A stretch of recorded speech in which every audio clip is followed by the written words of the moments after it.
제가 먼저 마태복음 1장 18절의 말씀을 읽겠습니다. 예수 그리스도의 나심은 이러하니라. 그의 어머니 마리아가 요셉과 약혼하고 동거하기 전에 성령으로 잉태된 것이 나타났더니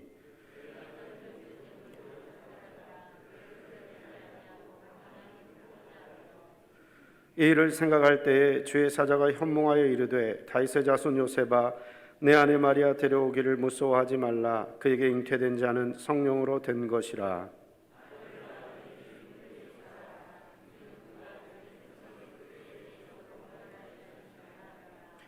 이 모든 일이 된 것은 주께서 선지자로 하신 말씀을 이루려 하심이니 이르시되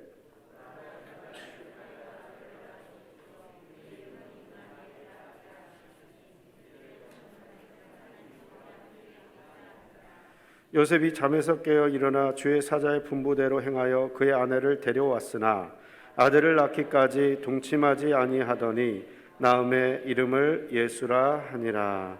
아멘.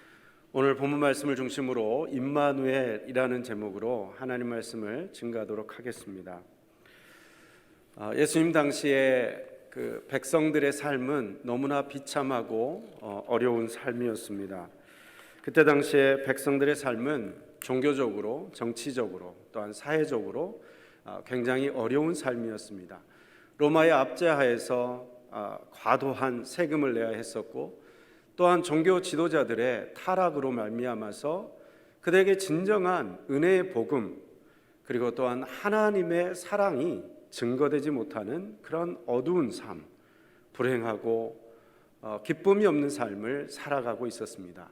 그들이 간절하게 기다렸던 것은 바로 메시아의 오심이었습니다. 메시아가 이 땅 가운데 와서 로마의 압제로부터 해방을 시켜줄 뿐만 아니라 종교적이고 율법적이고 또한 사회적이고 경제적인 그런 모든 어려움 속에서 그들을 구원해 주실 것을 간절히 소망하고 있었습니다. 그런 간절한 기대를 따라서 오늘 본문을 보면 드디어 예수 그리스도께서 말라기 선지자 이후 400년의 침묵을 깨고 이제 예수 그리스도께서 이 백성들을 구원하기 위해 오시는 것을 우리는 확인할 수가 있습니다. 예수님은 누구를 통해서 오셨습니까? 바로 목수인 요셉을 통해서 오셨습니다. 그리고 바로 13세에서 16세에 불과했던 어린 처녀를 통해서 오셨습니다. 둘 다 가난하기 그지없는 그런 평범한 백성이었습니다.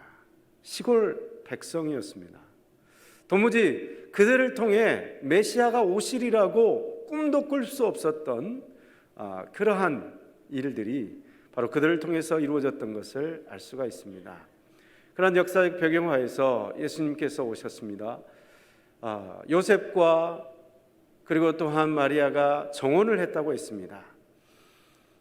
유대의 법에서는 정혼은 우리나라의 결혼과 같은 효력을 지니게 되는데 1년 동안 함께 생활하지는 않지만 결혼과 같은 법적 효력 속에서 지내게 됩니다. 그런데 함께 잠자리를 하지도 않았는데 마리아에게 임신이 된 것입니다. 그래서 오늘 본문 18절에 보면 이렇게 시작하고 있습니다.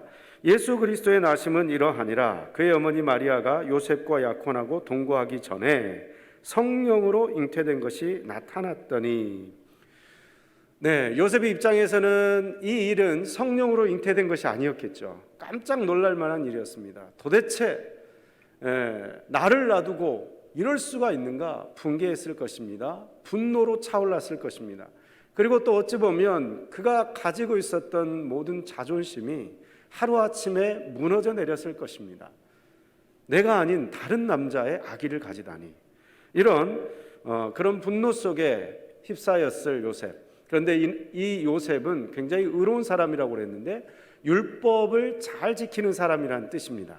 그러나 이 의미는 오늘 문맥 속에서 볼 때에 그가 참으로 사랑이 많고 긍휼이 많은 사람이라는 걸 알 수가 있습니다. 왜냐하면 19절에 그의 남편 요셉은 의로운 사람이라 그를 드러내지 아니하고 가만히 끊고자 했다고 했습니다. 이 가만히 끊고자 했다는 것은 정혼한 계약을 파기한다는 것인데, 사람들한테 드러내지 않고 조용하게 파기하는 방법은 2명의 증인 앞에서 이 결혼이 무효입니다라는 것을 선언하는 것을 말합니다.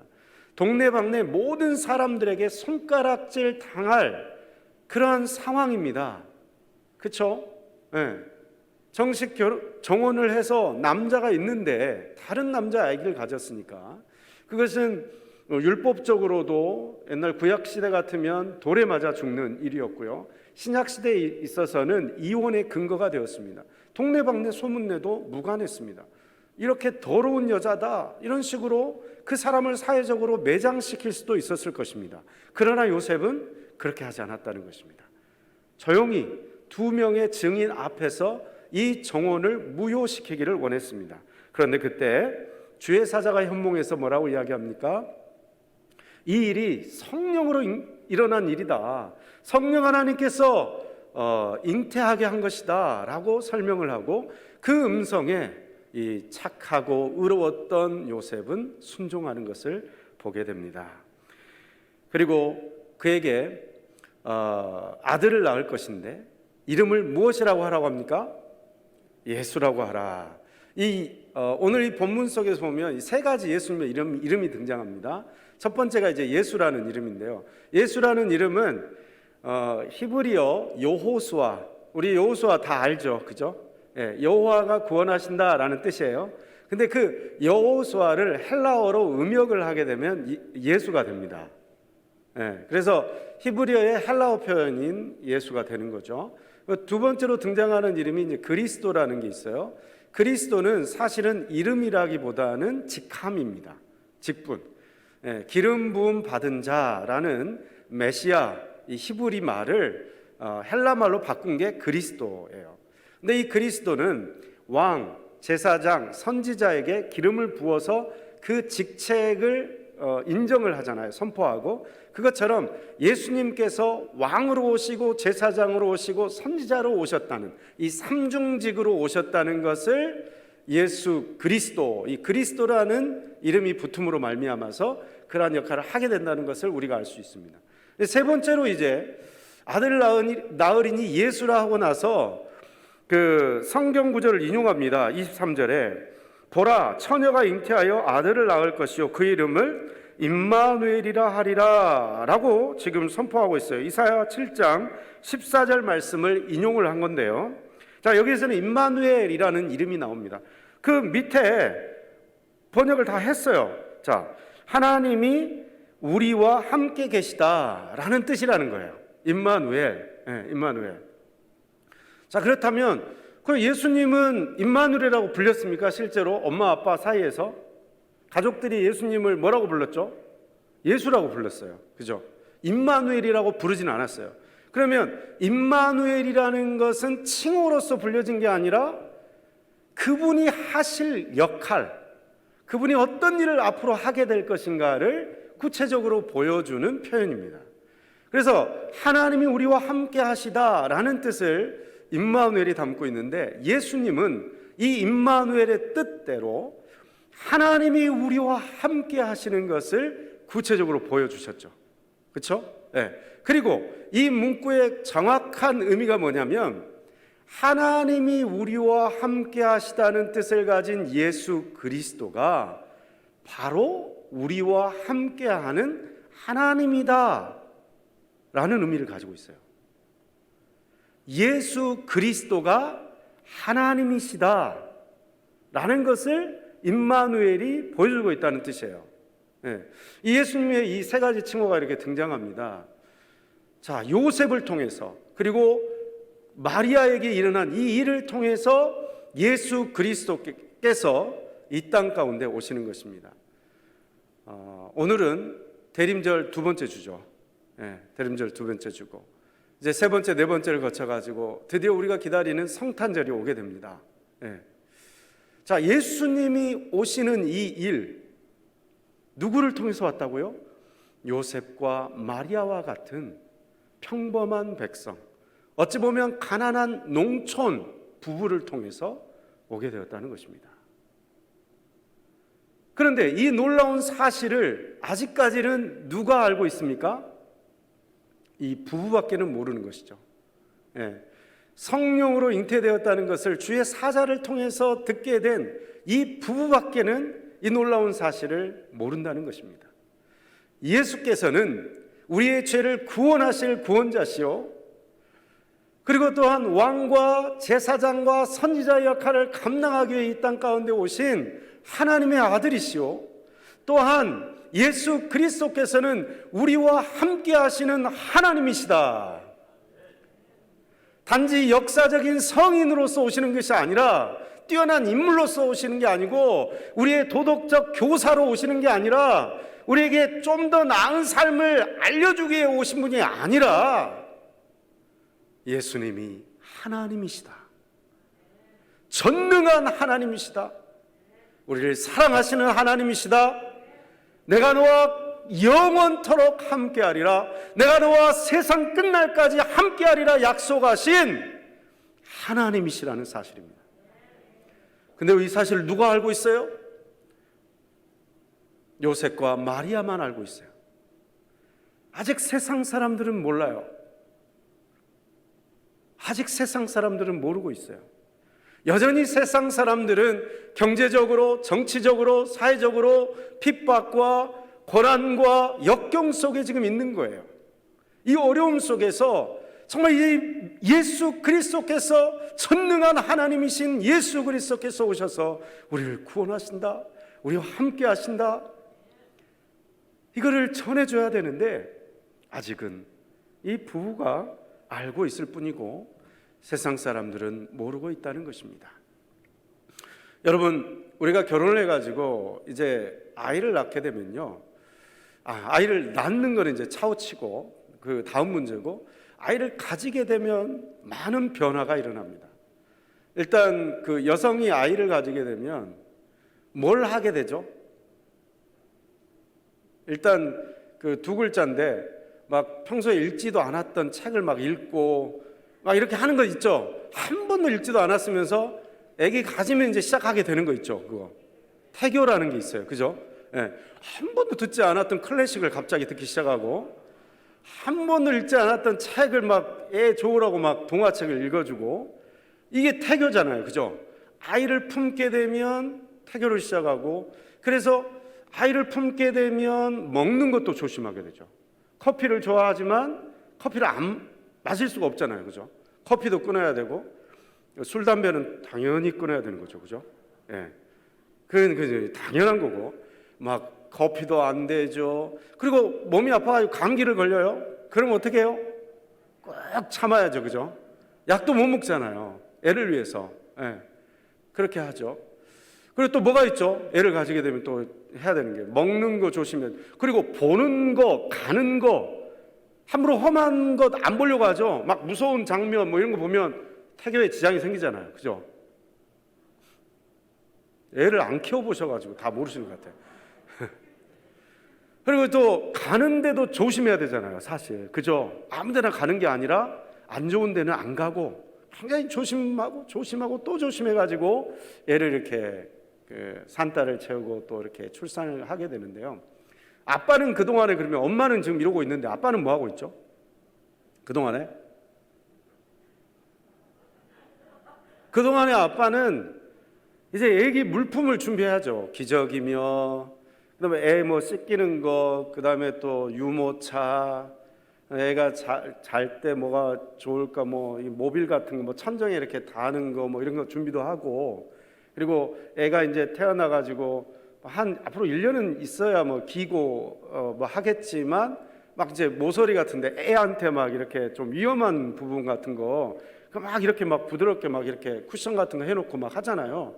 다 잊어버리셨겠지만 그렇게 해요. 예.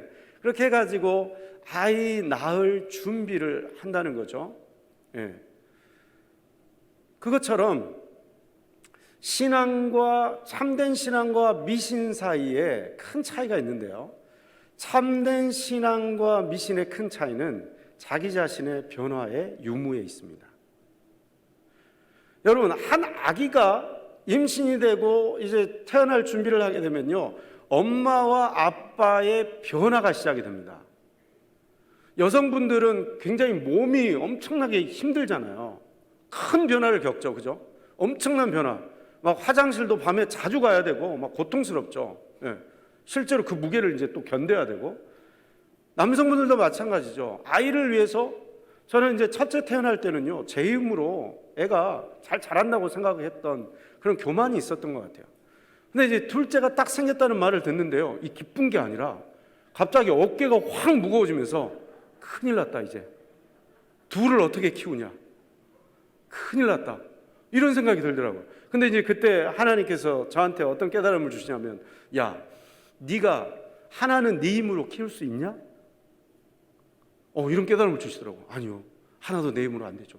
그럼 둘은 네 힘으로 못 키우고 하나는 네 힘으로 키우냐? 그게 아니라는 걸 알았어요.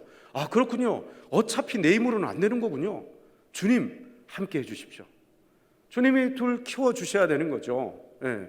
이처럼 엄마도 아빠도 한 생명을 품고 그 한 생명이 태어날 수 있도록 여러 준비를 하는데, 이게 참된 신앙과 미신을 가르는 결정적인 차이가 되는데, 참된 신앙은 자기의 변화를 담보하고 있어요.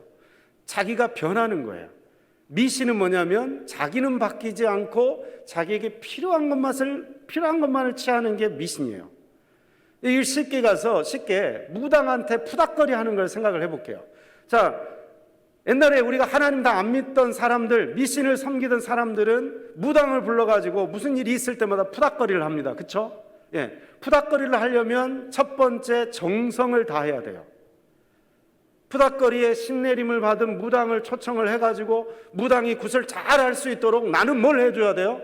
정성을 다해야 돼요. 그 정성은 뭐예요? 무당이 가져갈 돈을, 그리고 재물을 힘써서 준비를 하는 거예요.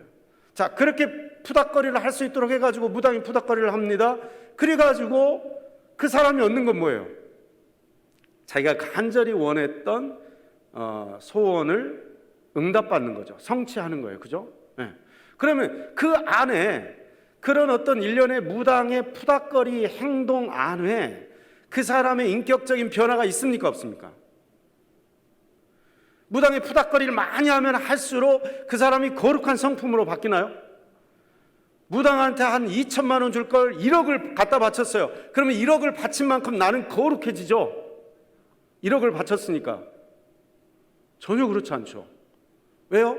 무당한테 푸닥거리 하는 것은 그것을 통해 내 간절한 소원을 얻기 위한 노력에 불과하기 때문에, 이걸 우리는 멋진 신앙, 참된 신앙이라고 하지 않아요. 미신이라고 하죠. 미신. 내가 원하는 걸 얻었지만 이건 신앙하고 별개예요. 미신이에요. 그럼 신앙은 뭔가? 신앙은 하나님을 통해서 내 인격이 변하고 내 생각이 바뀌고 내 태도가 달라지고 내 마음이 새로워지는 것이 참된 신앙이에요. 예수 그리스도께서 이제 얼마 후면 오시는 성탄을 지금 준비하고 있습니다.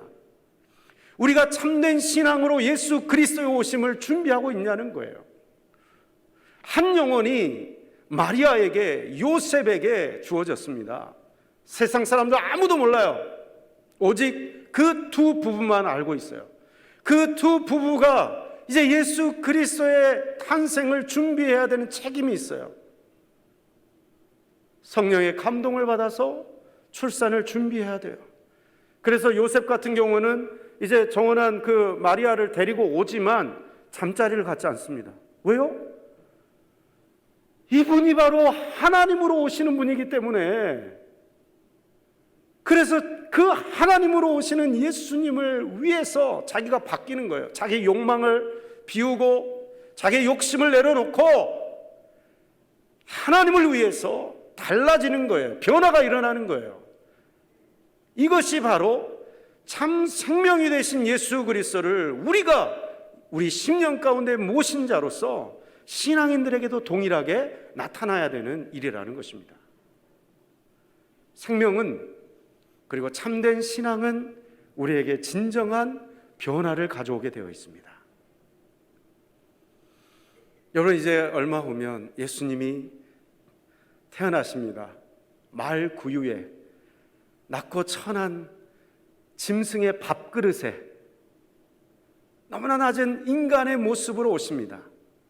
그분이 그렇게 오신 것은 낮고 천한 곳에 살고 있는 수많은 사람들을 공감적 이해를 가지시고 품어주시고 사랑해 주시기 위함입니다. 그러나 그분은 하나님의 아들이셨기에 높고 높은 자리에 있는 그들의 아픔, 그들의 무거운 책임감, 그런 모든 사람들의 괴로움도 또한 이해하실 수 있는 능력이 있습니다. 그분은 참 인간이셨고 참 하나님이십니다. 그리고 그분은 우리와 함께 하시는 하나님으로, 임마누엘 하나님으로 이 땅 가운데 오십니다. 그러나 그 사실을 많은 사람들이 모르고 있습니다. 그분이 오시면 진정한 자유가 주어지고, 그분이 오시면 죄에서 노임받아 구원을 받게 되고, 그분이 오시면 하나님 나라의 자녀된 권세를 누리게 되는데 죄로부터 자유를 얻게 되고 인생의 의미를 찾게 되고, 우리가 이 땅 가운데 왜 태어났는지, 왜 살아야 하는지, 무엇을 위해 나아가야 되는지 알게 될 텐데 아직 사람들이 모르고 있습니다.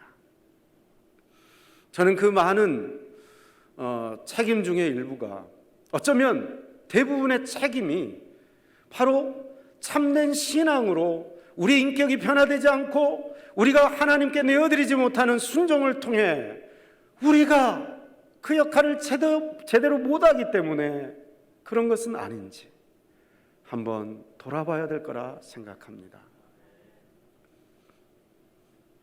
우리는 예수의 영이신 성령 하나님을 통해서 예수 그리스도의 영, 그 성령 하나님을 통해서 예수님이 우리의 구원자 되시고 예수님이 우리의 왕 되신다는 사실을 가슴 깊이 믿고 있습니다. 이제 우리가 변화되기를 원합니다. 우리가 먼저 변화되기를 원합니다. 인격적 변화를 통해서 이 땅 가운데 너무나 어둡고 코로나19로 인해서 어려운 상황이지만 이 상황 속에 빛으로, 평화로, 자유로 오시는 예수 그리스도의 그 놀라운 복음을 우리가 먼저 변화됨으로 준비해주고, 그리고 그 준비를 통해서 세상 사람들에게 널리 알리는 귀하고 복된 성도님들 다 되실 수 있기를 간절히 기원드립니다. 아멘.